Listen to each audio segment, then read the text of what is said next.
Hello lovelies. So I finally just finished filming a tutorial on this look right here. I think I'm going to call it Silver Sunset because the eye kind of looks like a sunset. I don't know. It's been a really long time that I've wanted to film videos, and I know I really suck at it. My camera died like 3 times. Had to recharge the battery at one point and walk around with like half a face done while the battery charged. But I gotta jump into it sometime, so hopefully you enjoy a little tutorial and maybe I taught you how to do something, or maybe you just like my makeup, or maybe you think I'm a total goober. Either way. It is what it is, and I hope you enjoyed it. Leave some comments below, subscribe because hopefully there will be more, and let me know what you think. Thanks.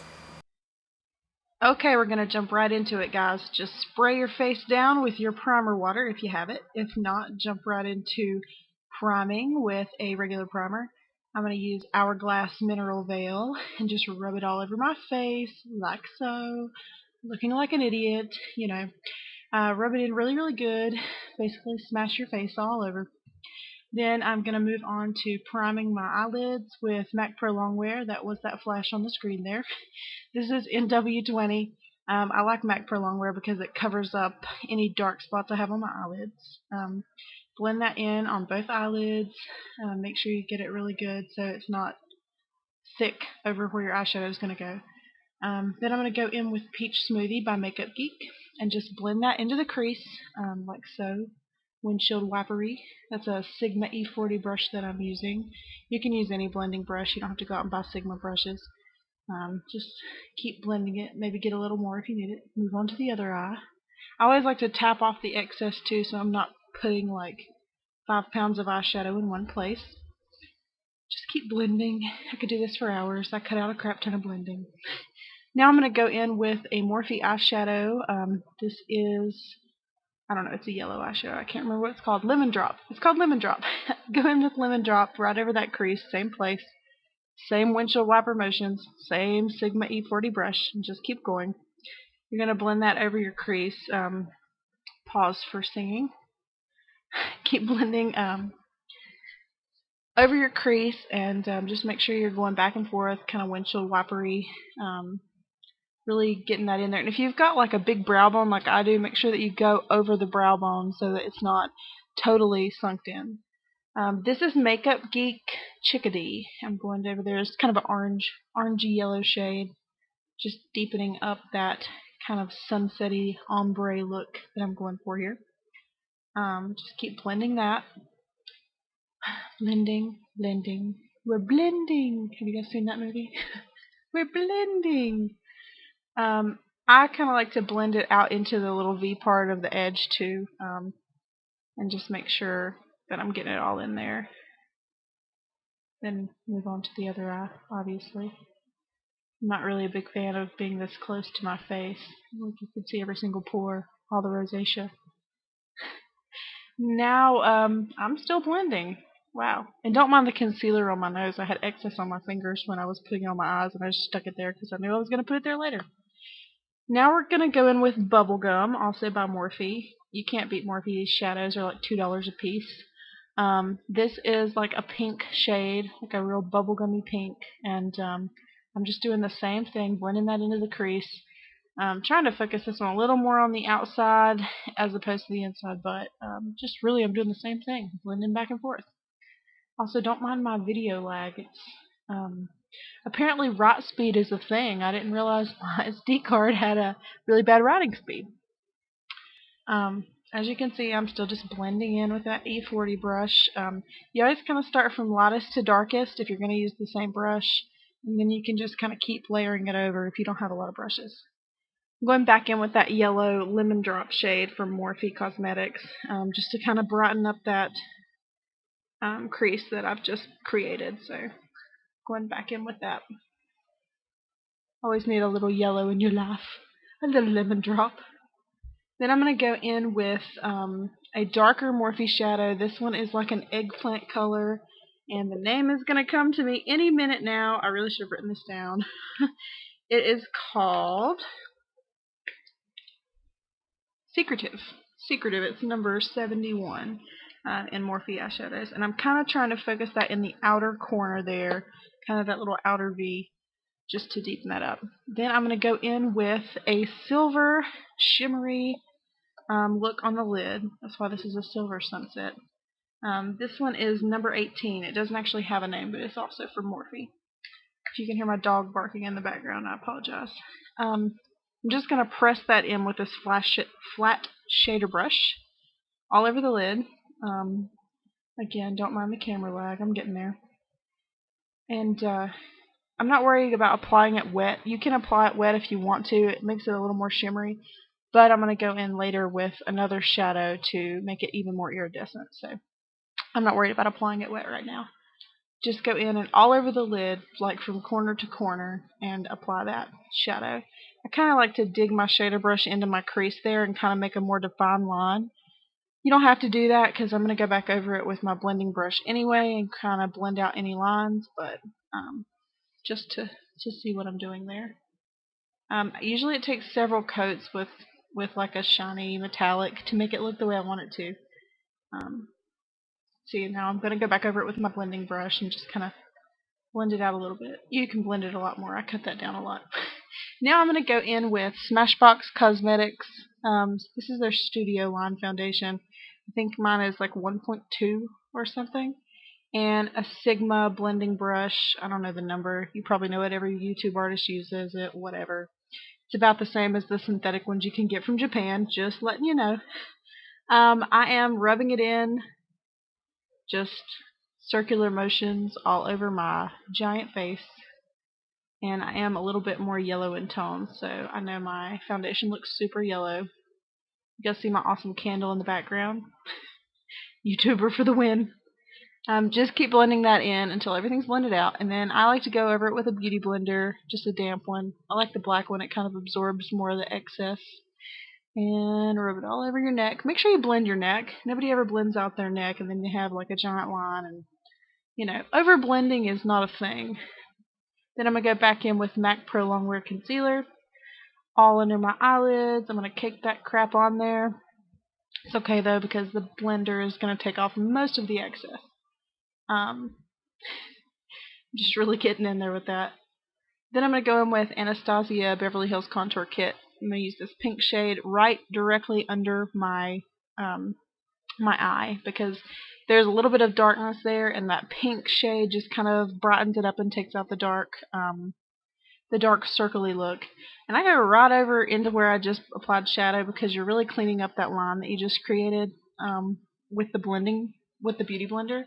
You're just gonna rub that stuff right off, basically. Not really. Blending it into the skin. Beauty blenders are great, especially for concealer, because of you soak them in water and everything's wet. I mean, obviously you wring it out, but you know, that wetness really helps to make everything look more natural and finished, so you don't have like cake face all under your eyes.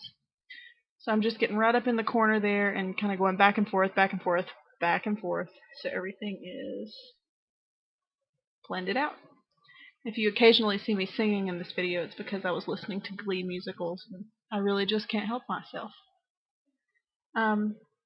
You're probably going to make a lot of faces while you're doing this too, just like me. Now I'm going in with MAC Prep and Prime. This is Light Boost, and right there across my cheekbones, up on my forehead a little bit. I'm just trying to highlight some places in the crease where I smile. They can get a little dark looking. Around my nose, down the side of my cheek, right under where I'm going to put contour. Then I'm going to go in with Smashbox contour sticks, and I'm going to contour. I have a line right under my jawbone too. You might not. Make a fish face if you don't.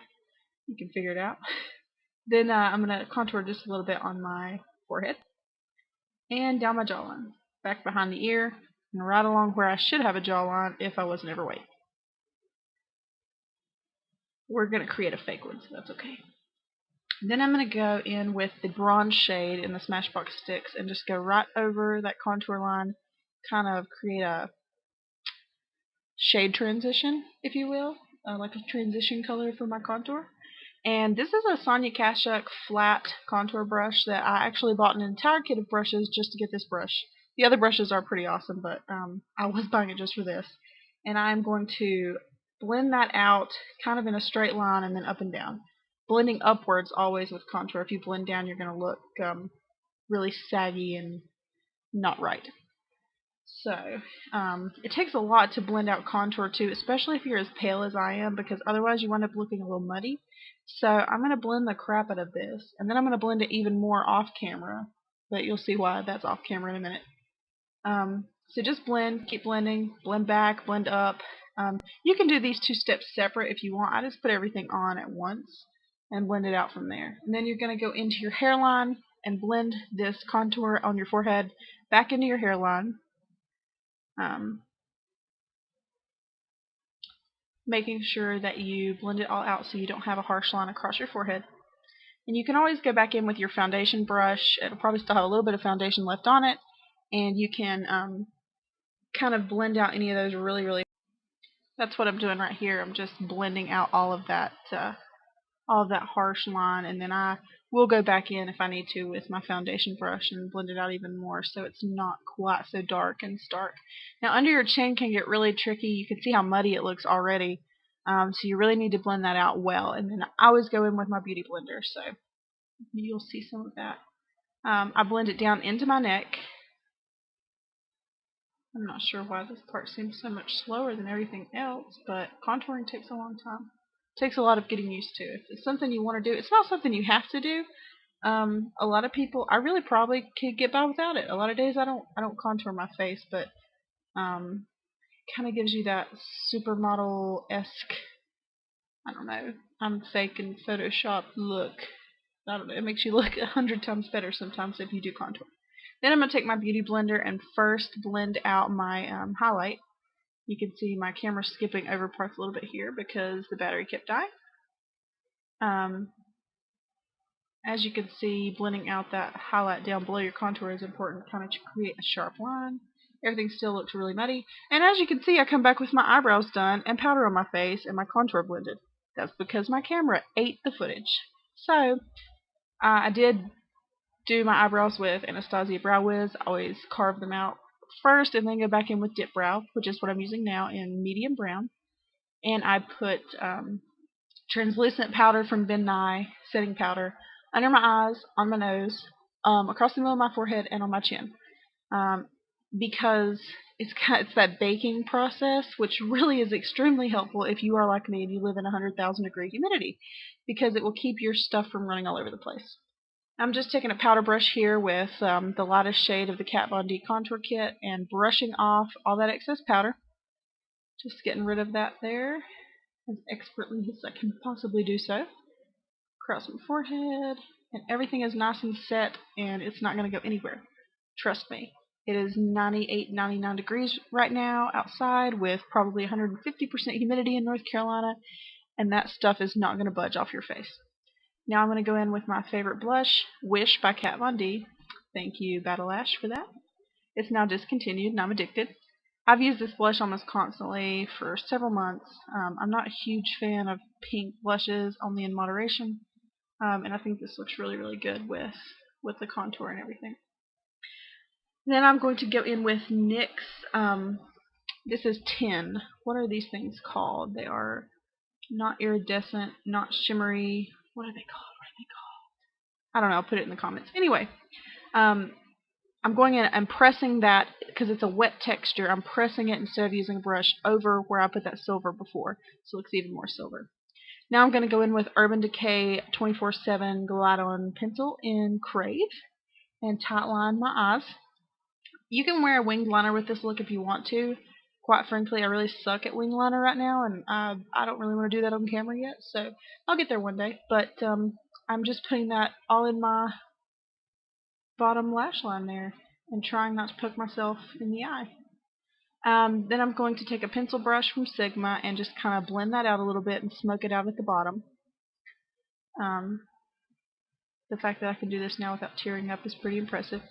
And then I'm going to go back in with that Secretive color from Morphe and go underneath the eyes there, just to kind of bring in a little bit of the color from the top. Kind of just makes everything look a little bit more finished. Then I'm going to go in with Benefit Their Real Mascara. I love this mascara. It's my favorite. I've gone through like 3 tester tubes that Ipsy has sent me of this mascara. Ipsy or Birchbox, or I think I might have actually gotten one with Sephora points. But I've never actually had to buy this yet, even though I love this mascara. It's like eyelashes in a bottle without having to put lashes on. Again, you can put lashes on if you want to, but if you don't really need them, you know, you don't have to go to all that trouble. Then I'm going to go in with my favorite part, highlighting. This is the Jaclyn Hill Becca collab in Champagne Pop. I'm just going to highlight all across my cheekbone. I'm going to highlight the crap out of my cheekbone, actually. I'm going to pile this stuff on and slather it because it's summertime and you can get away with it. I'm going to go across the brow bone on top and then down the bridge of my nose. Oh, and my Cupid's bow, my little Cupid's bow, and then wipe off the excess because you ever did it there, Whitney. Yep. Little crazy and highlighter. This is Stila's Stay All Day lipstick. I cannot remember the color name. Of course not. Anyway, it's like a reddish orange. Reddy's not a word. It is, but not in this aspect. It's like a reddish orange shade, and I'm just going to put that all over my lips. No liner, nothing, because you don't really have to. And I'm going to very crookedly apply it here in a second, which you guys are going to love. I didn't even notice this until after I was done filming, but you know what? I'm human, so we can suck it up. Got to get a video up sometime, don't we? You can put on a couple coats if you want. This stuff dries pretty quickly and it dries matte, and it really does stay all day. I do not have to touch this up at all. Then I'm going to spray my face down with setting spray. Pull down my hair and fluff it up. I forgot my brow bone and my inner corner highlight, but it's okay. We don't need all that glam. And I'm done. Thank you guys for watching.